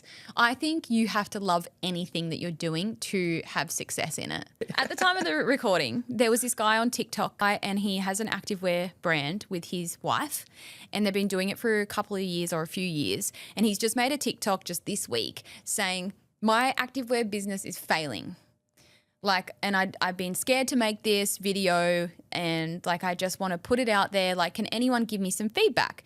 And so like I went and checked out his page and like I did a 10-minute video, like I stitched his video and like kind of gave him some tips and pointers. And I didn't go too deep into it. I mean, I spoke for 10 minutes, but it made me question like, you know, why do people start businesses in the first place? Because he's like a content creator and goes viral all the time. Like he has like 500,000 followers on his personal account. And it just made me think, did he start this activewear brand 3 years ago because he's genuinely passionate about tights and sports bras? Or was it more like, sure, he might be passionate about starting something and starting a business, but now he's a few years in and he goes, fuck, this is actually really hard, you know? And so I think what I mean by like there's got to be passion behind anything that you do, it's because if there is no passion, it's going to get to that point where it feels like a chore. Because at the end of the day, a business is a job. Like you're creating a job. And I think it can be so easy to be in love with the idea of starting something, especially now. Like activewear brands are everywhere on TikTok. It can be easy to be like, oh my God, I want to do that. I want to start that. And then you get a couple of years in or a year in and you go, holy fuck, this is really hard. And if there's no passion there, and I could be wrong, like he might be very passionate about activewear. I have no idea. I haven't done that much of a deep dive. But I just think no matter what it is that you're doing, even if it's, you know, in your career or business or whatever, like there's got to be a passion for what you're doing because if not, you're going to end up loathing it. What's the risk of building a business that you don't truly love? The risk is that hopefully you will be able to scale it to a point where you can then completely take a step back and have a team that does everything. And that's not a bad thing. Like that could be actually really good. Like if you start a business, you're not really interested in it. Let's say, again, you're doing activewear, you don't really care about activewear, but if you can successfully scale a business to a point where it's profiting, it's making money, you've got a team, they're doing it. And then if you could just take a step back and you know, reap the benefits and have your team run it, then I don't see that being a bad thing whatsoever. If someone wants to start a business for that reason, like I'm like, go for it. That'd be kind of nice to just be like, you guys do it. I'm just going to be over here and just get paid, you know, to do barely anything. Yeah. But I think it's just a different type of business when there is passion behind it. I've seen all these businesses, but I tend to find that the people that are having the most fun are the ones that are truly living in their passion. Yep. Yeah. I completely agree. And it's hard to get burnt out when you love it and you feel like you're winning. Yeah, and I've like even met some people before, like people that have businesses that are far bigger than mine. One person in particular say to me like, get out now. Yeah. Get out now before you start to hate it. And I'm like, I'm 8.5 years in and I don't have that feeling yet. And I don't know if I ever will. But again, like maybe it's because that person got into it and there was no real passion maybe from the beginning. And then as it got bigger and more difficult, they're like, fuck this, I hate this, you know, and you're too far in where you can't go back. But yeah, I think being passionate about whatever it is that you're doing is so important because yeah, like you said, like you've got to be in it and you've got to love it. And I think we're really lucky to be in positions where we are doing something that we're passionate about because not a lot of people can say that. There's a part of this where if you truly love it, you're truly passionate, you're all in, that when you're faced with an obstacle, that if your mindset was in a place where you're like, I hate this, then that obstacle would be a full stop. Yes. Whereas if you love it, you kind of want to ignore the full stop and go, but what's beyond that? Yeah, 100%. And I think there's just those moments where, call it perseverance, grit, determination, whatever cliche word we throw in there. But what is that? What is that additional push that you get when you're truly excited about something? I just think like you don't see anything as an obstacle. And like, for example, let's say like I had no interest in fashion, I had no interest in content, and then I started Fayt and I was doing it anyway because I love everything that we do and everything that I do in my job. Like every challenge that I'm faced with, even if we're in the thick of a challenge, like I will already be thinking of when we're out of that and on to the next, and the more challenges that you face in your business journey, in your career journey, I think it makes you become more resilient and more powerful, if I'm being honest, because sure, it's not fun when the roof is on fire and it feels like everything's going wrong. But I think having that positive mindset and just knowing that you are going to get to the other side of it, it might take a few weeks, you might have a few months of a rough patch, but just knowing that one day this is going to be over with and I'm going to move on is motivating to me.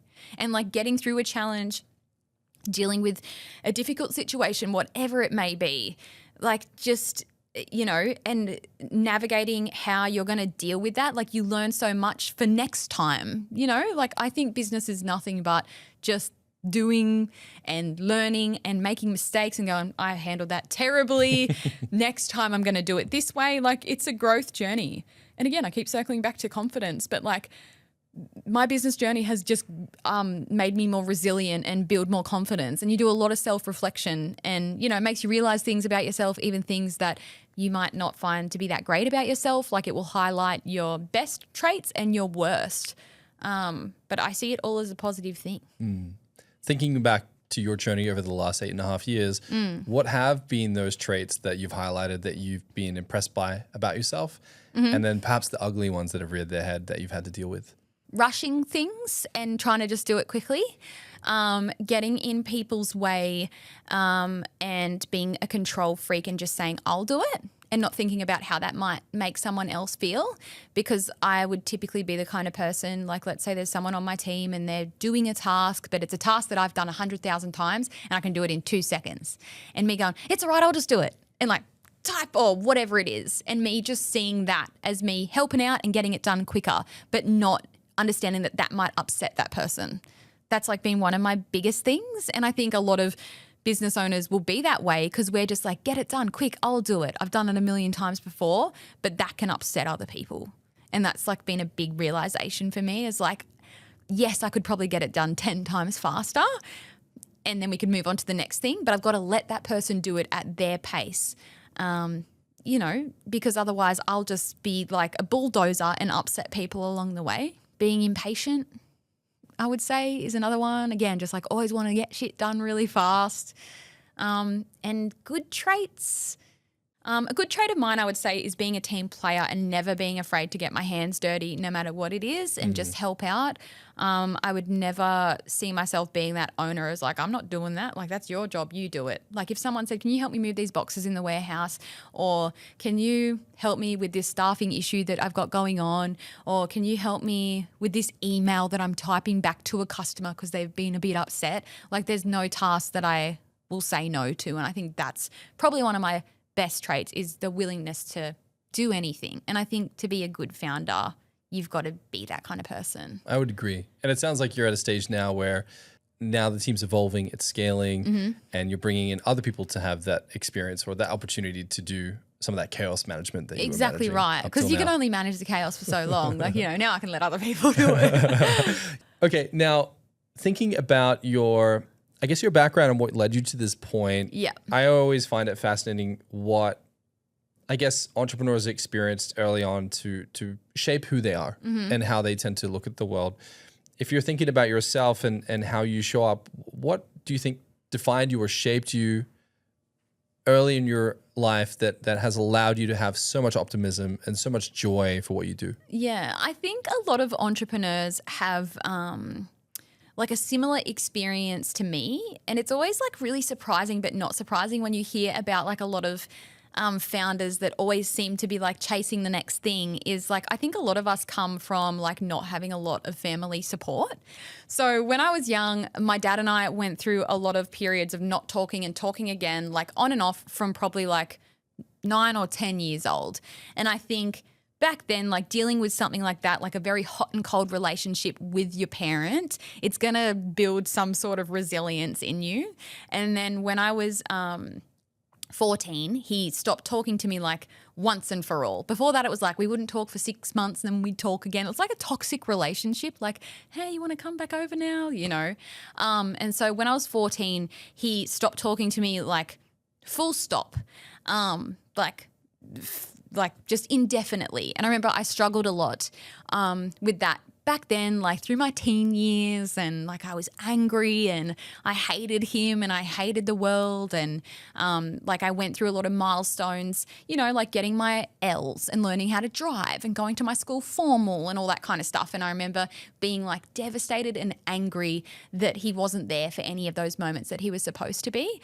And it was a huge part of like those teenage developmental years. And then whilst I was dealing with that, like with my dad kind of abandoning me, I had always such a hot and cold relationship with my mum as well.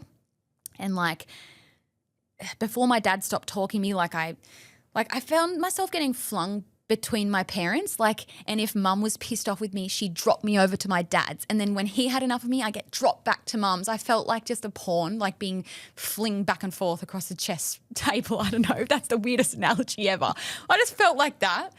And so my mum and I had a really just rocky relationship as well. Like, you know, she would kick me out of home and then I'd have to move schools and this, that and the other. And she never gave a shit, you know, whether I went to school or I didn't. Like I've not grown up in a household where it was like, do your homework and do well in school. I never had that. Never had anyone say do well at all. And I have like a really small family. Like I have one sister. So we're not from like a big family, never been surrounded by family, like have cousins, but they're in like Tasmania and Sydney. So like we just didn't grow up like with a big family. And so I just moved out from a really young age and I learnt that independence from a really young age, like paying rent. You know, I dropped out of school when I was 16 as well. So yeah, then moved out when I was 17, got my own car, started working, earning money. I was working from 14 anyway. And so I think just the mix of like not having a solid relationship with either of my parents for my whole life, combined with then like moving out of home when I was 15 for a bit and then like moving out again when I was 17, leaving school when I was 16. I never had like any sort of passion to do anything great in life. I knew I wanted to work. I hated school, like that. I was not interested in anything there. And like I finished year 10. I was a year young for the year as well. I finished year 10 and my friends were like, stay till year 12. And I'm like, okay, even though like I didn't want to be there. And so I went into year 11, but I was like a year young. I was 16 and I went into year 11 and I was like, fuck this. I just want to work. So I dropped out of school to become a waitress. And so I did that. And I remember that, like, I remember the day of like going and like signing out forever. And I just remember feeling so liberated. I was like, fuck yeah, even though I was going to go be a waitress. Like I just remember that day like it was yesterday and just walking out of there and just thinking, thank God, because I just hated that place. And so like I just always wanted to work and earn money. From the ages of 14 to 21, I had over 20 jobs. Like I was just – wow. Yeah, I was like a terrible job hopper. Like I would get a job and if I started hating that place within like 2 weeks, I'd be back on Seek, like looking at something else to do. I had so many jobs and every industry possible. Started in fast food at Macca's, then worked at Baskin-Robbins, Subway. Then I went into like retail. Then I started waitressing when I was 18. I got my RSA so I could work in bars, cafes, restaurants, did all the retail. I then did direct sales. I worked at a school camp one time, which was so random. Like I worked anywhere and everywhere because I was trying to find something that I was passionate about. And I didn't know at the time that I was looking for something that I was passionate about. I just was unhappy in all of those jobs. So I just job hopped and I was a terrible employee. Like I would just quit by texting and be like, I'm not coming back. Sorry. Because I'm like 18 years old, you know. Yeah, we've all done that. Yeah. And like on reflection, that was not good. But, you know, it led me to where I was. Or to where I am now, because then, yeah, the last full-time job that I had was when I was 21. I was working a 9 to 5 in Newcastle in an office, doing a bit of sales and recruitment. And that's when I just decided that I was going to quit my job to pursue the YouTube thing full-time. Had 80,000 subscribers at the time and just pulled the pin and went, fuck it, I'm going to quit this job and try the YouTube thing. And I haven't looked back since. And I think it was like the rockiness of my relationships with my parents and moving out of home so early and never having anyone to be like, go to uni, do well. A lot of people in that situation would probably go down like a not so good path because they've had no guidance, they've had no one celebrating their wins or saying you're doing well at anything. But I think luckily I somehow went the other way and thought, well, I'm living life on free mode. Like I can do whatever I want. And that's when I like went into all those different jobs and realized like I can do things and try things. And then came like all those little businesses that I was trying. And I was doing all of that while like both my parents are not in the picture. And so my dad hasn't been in the picture my whole life, but he's trying to be in it now. How has that made you feel? He rang me. I always talk about this in my podcast because I'm like, he doesn't listen to podcasts. But he watches all my stuff on social media. So I'm always careful with what I say on like Instagram and stuff. But he called me, I want to say like maybe 3 years ago now. So we hadn't spoke for over 15 years. And so like he's missed my whole life. I was very angry for a lot of it, very upset, like traumatic, like, you know, having your dad just walk out and you never hear from him again. But then obviously like I grew up and I went into my 20s and I've built this amazing company and done social media and all this without my dad. So it gets to a point, and everyone's probably different, but like I let go of all that anger and resentment because I moved on and he just became like no one to me. And so I remember when he called me to say, like, I'm sorry, which made me just go, like, I never thought that I would get an apology. Like, I never thought that because I'd accepted my fate. But, you know, I'd accepted that that was my life. Like, I'd done everything. I'd gone into my 30s. I got a long-term partner and, like, my dad has never been in the picture. So he called me to say that he's sorry. And I could tell that it was genuine.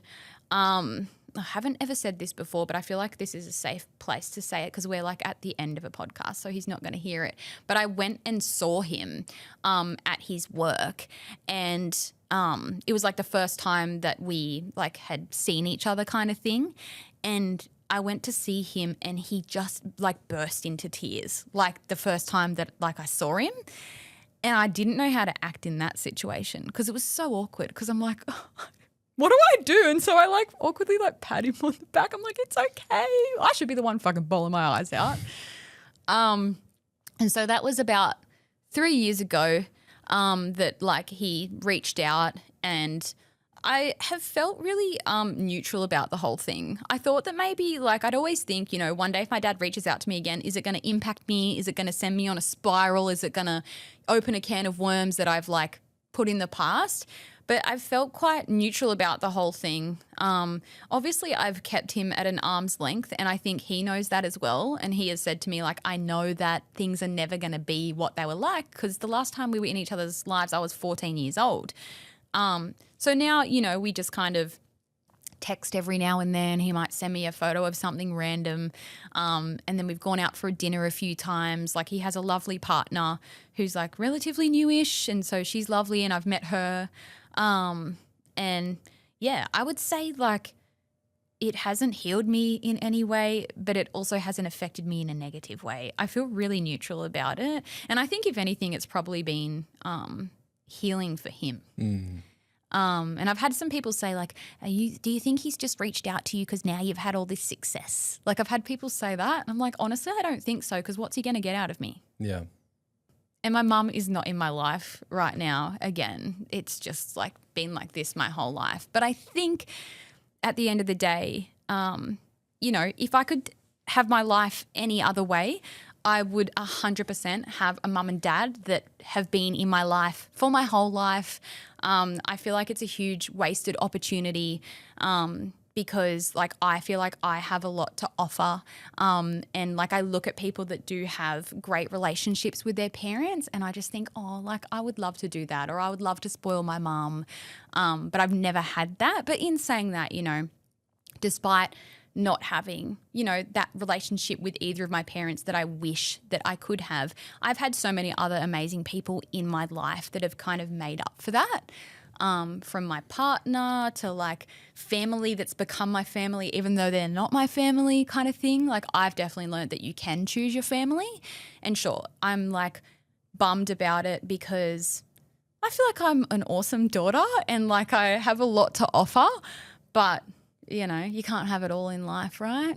Brittney, you have the right to feel bummed, and I appreciate you being so honest and sharing this. And I think that, having grown up in that situation, I can only imagine the loneliness and perhaps the frustration. I've grown and like I'm in my 30s now and I've figured out life totally on my own. And I think that's why I have that resilience and that passion, is because I've figured that out on my own. And maybe if I had a mum and dad who were supportive and encouraged me to go to uni, maybe I wouldn't be so resilient and have this much confidence in myself. But maybe because I was, kind of forced to grow up from a young age and figure life out on my own, that I've had that opportunity to make something of myself. And I've realized that I don't need to have someone there telling me what to do and what's good and what's bad. I've figured it out on my own. So whilst, I 110% wish that I could have a relationship with my parents where they're in my life. Because like I've never had a parent like come to anything that I've ever done.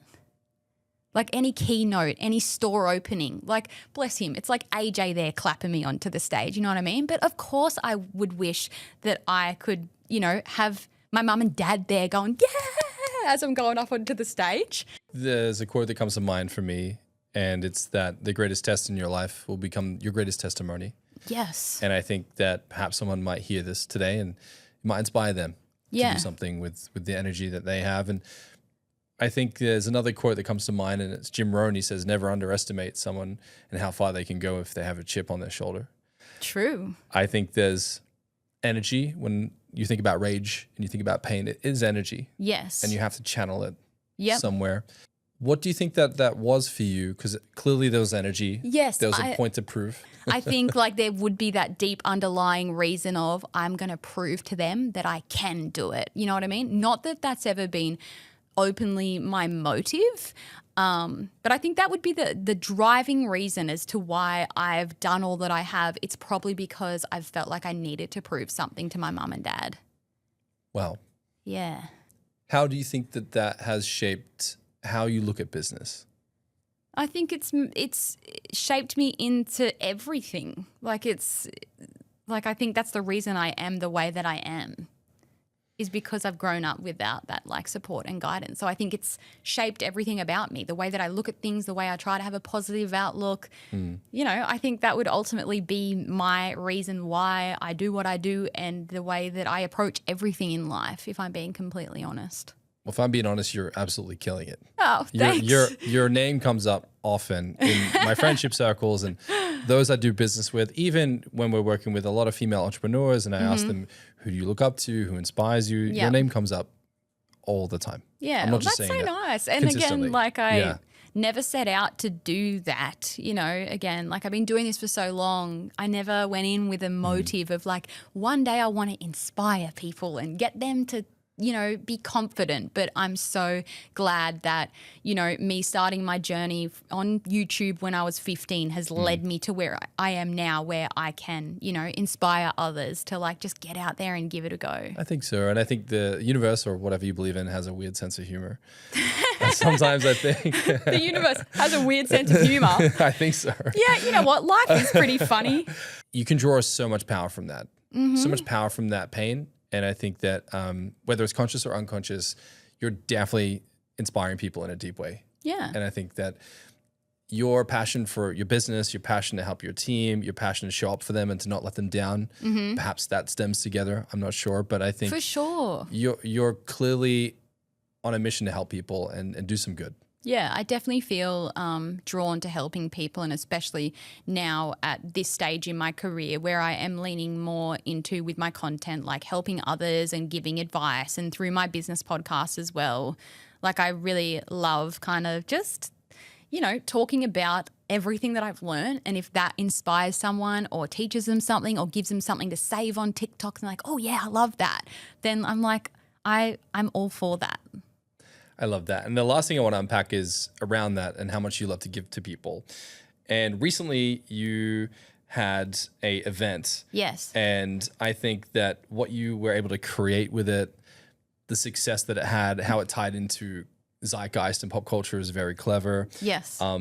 You called it Fayt Estate. Yes. And if you could unpack what exactly it was, why you wanted to do it, and what happened, because I think it's such a joyous story what you were able to create. Yeah, absolutely. I typically every year brands take influencers to Coachella, and you see that every year, like brands doing pop-ups and stuff. And we'd never done an influencer event before. We're 8.5 years in, and we've been a community-focused brand.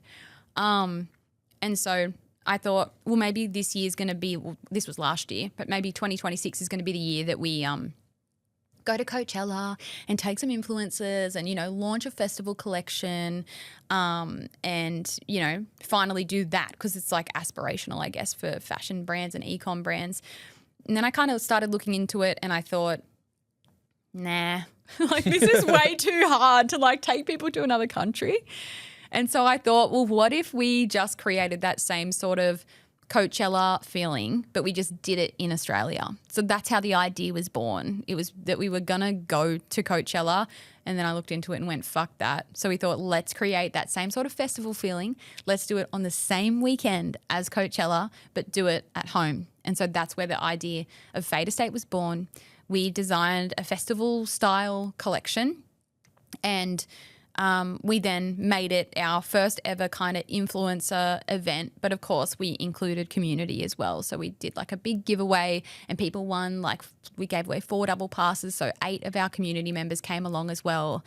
And the strategy of it was to, I guess, do something that people haven't really ever seen in the Australian landscape, because we were hosting Fayt Estate. And for anyone that hasn't seen it, like you can look up Fayt Estate. You'll find it all over TikTok and Instagram. But we got this like beautiful house, like it was in the Byron Bay hinterland. It looked like you were in Turkey or something. Yeah. Yeah, or Latin America somewhere. Yeah, and then we got lots of other Aussie brands on board.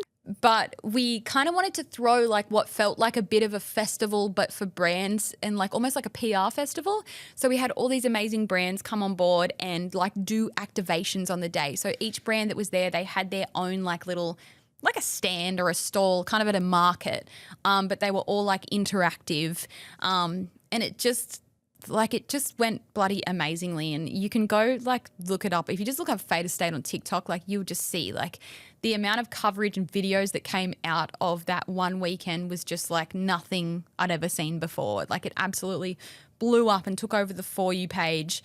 And like it went exactly how I thought it would. Like everyone was like, I don't know whether I want to tune into Coachella or Fayt Estate, like because we just did it at the exact same time. Yeah. And it stirred the pot a little bit too, because, you know, it was our first ever time like doing an influencer style event. But, you know, you got to shake it up every now and then and do something different. And it just went so bloody well. Like I can't even explain it. Like I feel like people almost have to just go and look it up to see what it was that we did. But I was doing hourly vlogs, like updating vlogs on TikTok and Instagram every hour. Like people were locked in to like seeing this event unfold, because not only did we do and host the event, but I documented the whole journey leading up to. Yeah, it was just absolutely epic. And it was such a great opportunity to get so many brands together to host an event that like included all of them, because when you're a brand, like it can be quite isolating, you know, and you're doing your own thing. Back to the very beginning of this episode, in my little Newcastle bubble, you know, and we had like some like amazing brands there, like Fun Day Log. They're based in Melbourne. They're like an Australian confectionery business. Haviana's like the thong brand, Bang & Bod. I mean, these are probably not your kind of brands. I know Bang & Bod. Yeah, you know Bang We've had & them on the Bod. show. Yeah. There you go. Like we had Your Bliss, which is like a independent like fragrance brand, Mermaid Hair, Lust Minerals Cosmetics. Like there was so many brands, and they all came on board, and like they put a lot of money into it too, because, you know, building a set and having like, you know, a stand is like a big investment for these brands. But everyone just absolutely loved it. All the brands have said, if you're doing this next year, we're coming again. Because then we just had like 60 influencers come, and like it was just bloody amazing. I can't even put it into words. You need to go and look it up if you haven't seen it already. We'll put some links in the description for anyone who would love to check it out. Yeah, well, good luck, because there's about 5,000 videos for you to pick from. But I can send you some appropriate links. Okay. But yeah, it was just our first ever large scale event, and it just was received so well. Okay. Typically in a world where people would roll their eyes at an influencer event. I'm sure they would. Now, what did you do you think, that made it feel like it was anti-cringe and actually wholesome and actually community-led? Again, the creators that we invited, they were, from all different walks of life, all different backgrounds. I think the reason why people roll their eyes at an influencer event these days is because, typically it will be all influencers that look the same, act the same. Like there's no substance to it. And there were even some people like we had creators there that had 2,000 followers, and we had creators there that had millions of followers. Like there was no like, you got to have minimum 50,000 followers to come to this. Like we had micro influencers, medium-sized influencers, macro influencers. And there was like a bit of like speculation online and people saying, well, I've never even seen some of these influencers before. I'm like, that's the whole point. We don't want to be like just another fashion brand doing another influencer event with the same 5 influencers that go to every other event. And Fayt Estate, for a lot of creators, was the first event that they've ever been invited to. And I feel like that's so special. But me taking everyone on the journey, we drove up to Byron. I vlogged the whole way there. I vlogged at the house we were staying at. I vlogged us setting up at the estate. I vlogged, all the little things. I took people along on the journey of what it's actually like to host an event like that. I didn't just post a pretty photo when we were there. And I think that's why it like landed so well, because people are like, wow, I feel like I'm on the journey and I feel like I'm going there. And then everyone was like, I want to come next year. And people are saying, make it a ticketed event, like make it way bigger. I'd pay to come to this. You created a buzz. You created FOMO. People felt like they were missing out, but they simultaneously felt like they were able to watch and observe and be a part of it. Yes. Now, when you think about community building, a lot of people talk about, we got to do community building to grow our brands. Mm-hmm. What do you think community building really is, and what does it really require to have people feel something? Posting content that people can either relate to, learn something from, be inspired by, and ultimately like you or what it is that you're doing, or like you enough that they want to come back and see the next video or whatever it may be. And just also like giving people a space where they feel like they can belong. Would you like to explain what you mean and why it's important? Yeah, it's kind of hard to explain, but I think like Fayt is a brand that's a good example. By us, doing our first ever influencer event and having people attending and showing up on our socials that are all different shapes and sizes. They come from all different walks of life, all different backgrounds.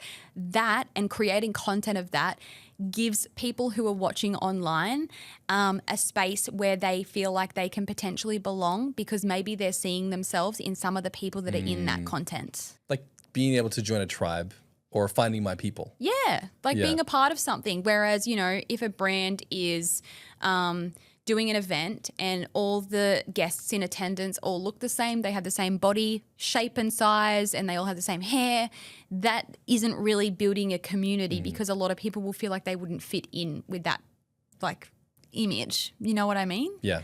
You're creating a space that looks like a fun place to be, where the way that they share POV would be embraced, and that they would feel like they're missing out and they wish they could be there. Exactly right. Yeah. Why did it take you 8 years to finally feel confident enough to have your first influencer? I think we've just done our business journey differently. Like we've always put a focus on our community. We've done so many community events. We've done 2 community brand trips where customers have won like a trip with us, and we take them on like an influencer style brand trip, but it's for customers that have won it. And I think like coming from my influencer background, like influencer marketing has always been a part of Fayt, but it hasn't been the reason for our success. Like we've always worked with creators and influencers, but in comparison to a lot of other fashion brands, like our influencer marketing is this, and our community has been like this. And I'm doing like small and big with my hands, by the way, for anyone not watching the videos. Yeah. But I just felt like it was about time, you know. We do influencer marketing, not in a huge way, but like we do like collab with influencers, we do paid posts with influencers, but not to a large scale. Obviously, I come from an influencer background, so I've been able to influence a lot of Fayt's success through my own audience and my influencer days. But it gets to a point where, you know, if we want to grow and reach new audiences, we have to work with influencers. And I feel like Fayt Estate was that, like, us leaping more into being known to kind of work with influencers. And it was just, it was received so well. Like, I think I'm literally going to do it again next year. I'm excited to see what happens next year. I know, now like I've got a lot to live up to. And, you know, I think next year it's going to have to be bigger and, you know, more community, because, you know, we had all influencers and 8 community members attend. But in saying that as well, like, the influencers that we had attend, influencers that are in our community anyway, like they wear Fayt, they love Fayt, maybe they've shopped with us before. So it's not like we just invited 60 random influencers that we have no idea who they are or have no relationship with them. But They're true fans, people that liked what exactly you guys do. right. Yeah. So yeah, I think we're definitely going to have to do it next year, bigger and better. I saw an article recently. It was explaining that the new CEO that took over at Adidas flipped the entire marketing playbook for the company, and it initially whiplashed and backlashed the company, but then long-term paid off. And that was 80% of the ad revenue was spent on marketing and advertising, traditional marketing and advertising, and 10, 15, 20% was on influencers and community building. Yep. He inverted it. He went 80% influencers and community building, Yep. 20% traditional marketing. Their sales ducked and dipped for about 6 months, Yep. but then went back the other way faster than ever before. So Yeah. it took a while for things Yeah. to get traction. Yep. Do you find that with community and influencing, it's not an immediate thing, but it takes time for the sales to come in once you're doing big events like this? Absolutely. And, you know, we didn't do Fayt Estate to get like immediate sales and conversion. Really? Yeah. Like, sure, we launched a collection and Yeah. like we knew that was going to sell, but that I guess wasn't the objective of what we were doing, you know? Like, of course we want to make sales. Like, that's what a business is. Like, you want to make money. But I think what I was more so wanting to get out of it was essentially, you know, more brand awareness, because again, like, we work with a few creators every month, but for us to be hosting a huge event one day and having 60 people tagging us on a day and in one day and everyone talking about us, I just knew that the big payoff with that was going to be just people talking about us and like, you know, everyone becoming familiar with Fayt Estate. And hopefully, you know, before we did the event, I said, hopefully this can be an event that we then bring back every year and we build on it. But also I'm okay with if it's just a one-off and I go, you know what, that probably wasn't really worth it and we'll never Knowing do it you, again. You're absolutely going to do it again. I know, but I need to like start working on it right now. I'm actually going out for dinner tonight with the PR like agency that we worked on the event okay. with. So we'll probably be talking about when we're going to do it next year. My goodness. Yeah. It's exciting. And knowing your personality and what's going to happen, you're going to try to raise the stakes and Oh go, my go God. another level with it. Then we'll just be turning into like an events company. This fashion is secondary. The event is first. As soon as you get some of your time back from delegation, you're like, Exactly. let's go launch an It event never company. ends. Last 2 questions here. Do you find that mixing the influencer and the community together created an interesting dynamic when it came to the content and the marketing? Absolutely, but not in a way that you would think. I think notoriously influencers get a bad rap. Yeah. Which I understand from both sides, being that once upon a time I was like an influencer. I don't know if people would see me as an influencer today or more of like a business owner and content creator. I think it's a mix depending on who you're talking to. Yeah. I think stereotypically, you know, people would think if you get a room and you put, you know, some of the room is influencers and some of the room is non-influencers. Again, like I just see everyone as the same. You would think that there would be like a separation and a segregation between the two. But Fayt Estate was a great example. Like the 8 customers that we had come to Fayt Estate, like we had big buses bring like all the guests in and like the customers were on the bus with the influencers and then they spent the whole day just walking around and mingling with all the influencers. There was never a moment of like, oh, those are the customers, like, you know? Yeah. And so it was just like, Just people hanging out. it was a girlhood, just girls hanging out, having a good time. It was like 35 degrees. It was so hot that day. But it was just like, yeah, like I think, again, social media has like skewed the perception of influencers and they get put into a different box. Yeah. The same way that someone comes and starts working in my office and someone goes, what's she really like in real life? It's like, what do you mean? She's just a normal person. But I think that community and influencers 100% can be in the same room together. Yeah. What do you think that the fear of missing out of like filming and documenting this and broadcasting this every hour, what did that create for everyone looking from the outside in? I think they felt like they were there. And like I had people, you know, because I was uploading like every hour. I think, you know, people were messaging me or like they'd comment on the last video like, when's the next update? Or like people saying like, I was waiting for, like I just refreshed my phone and wait for the next one. People are sitting there refreshing their phone all day. People genuinely were refreshing, waiting for my next video. And like I'd make a video at 11 o'clock at night when I'm taking my makeup off because it went over like 2 days, but a bit longer because I went up earlier. So I was like doing updates at 11 p.m. before I went to bed. As soon as I woke up, I'd do another update. And these were all reels and TikToks. Like I didn't do any stories. These were in my feed. And yeah, again, I just feel like I was creating, like taking people on the journey. And they were excited for me and for Fayt and that this was the first time doing what we were doing. I think it definitely put a lot of pressure on to kind of share the journey beforehand because then I was kind of worried like hopefully we can pull this thing off and it turns out as good as we think it is going to. But yeah, like now after the fact and after all the content and videos, like the comments that I have gotten is just people saying, I want to be there next year. Like sell tickets and I'm buying one to come. And that in itself is just the biggest compliment ever in the world. Like it doesn't matter how many sales we got out of it. It's just that I've created something that people then want to like come to next year. Like that's so exciting. Like I genuinely think we've created a festival. I think if you were to look at yourself from a PR perspective, what would you look at? What would you say is your greatest gift? Because I would assume, if I'm having a guess, would be your ability to know what's interesting, your ability to make something that might be everyday, kind of fun and spontaneous and interactive. You can create FOMO. Like your page is constantly creating FOMO. Like you're missing out. There's crazy things happening. You're not here. There's a certain charm. There's a certain charisma. There's a ton of humor. You're self-deprecating. What other things do you think are there that people could start to pay attention to pick up for themselves if they wanted to replicate some of the success for them? Just being willing to give something a go and throw something out there and see if it comes back to you. I think that's one of the biggest takeaways. And I think that's one of my biggest skills. And like you said, you know, creating FOMO, entertaining people, making them laugh, 100%, I think those are like my biggest skills. But it all comes from like being able to back myself and just give it a go. And I think so many people need to have more of that, you know? Like just and back yourself and be your number one fan. Like out of anyone, I'm my biggest fan. I will watch my own video over and over again and crack up. Like, and I filmed it and I posted it, but I'll go back and watch it again and again. Yeah, because I love that. You've got to be your number one fan before anyone else can be your fan. Because if you don't like what you're doing or aren't proud of what you're putting out there, or if you don't think it's good enough or funny enough, like how is anyone else going to? And also, I think it's important to remain being your number one fan, even if people aren't a fan of you. Because if people are going to be coming at you like you suck, whatever, if you feel, again, that confidence within yourself and you're passionate about what you're doing and what you're putting out there, then, you know, someone might comment on your TikTok and be like, you're a flop.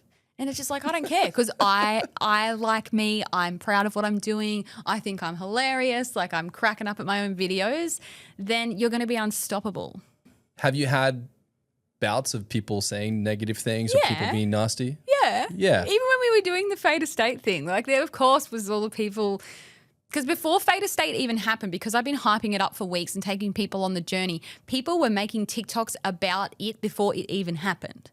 Like negative content? Yeah. What do you mean? Or like content like Fayt is doing an influencer event, you know, like, you know. Really? Yeah.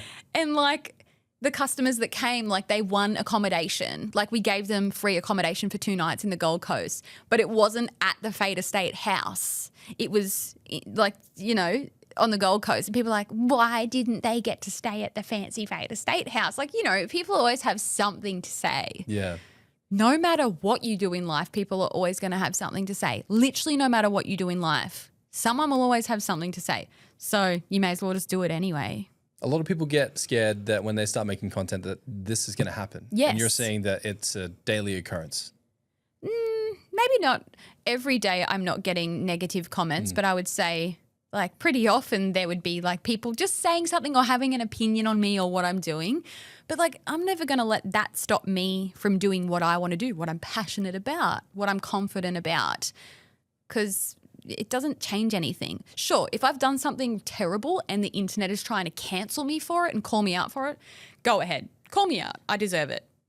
But if I'm just a girl giving everything a red hot crack, trying new things, throwing a crazy event and hoping that it's going to be received well, then like there's no harm in me doing that. And people are going to say something no matter what, you know, so I may as well just try. Yeah.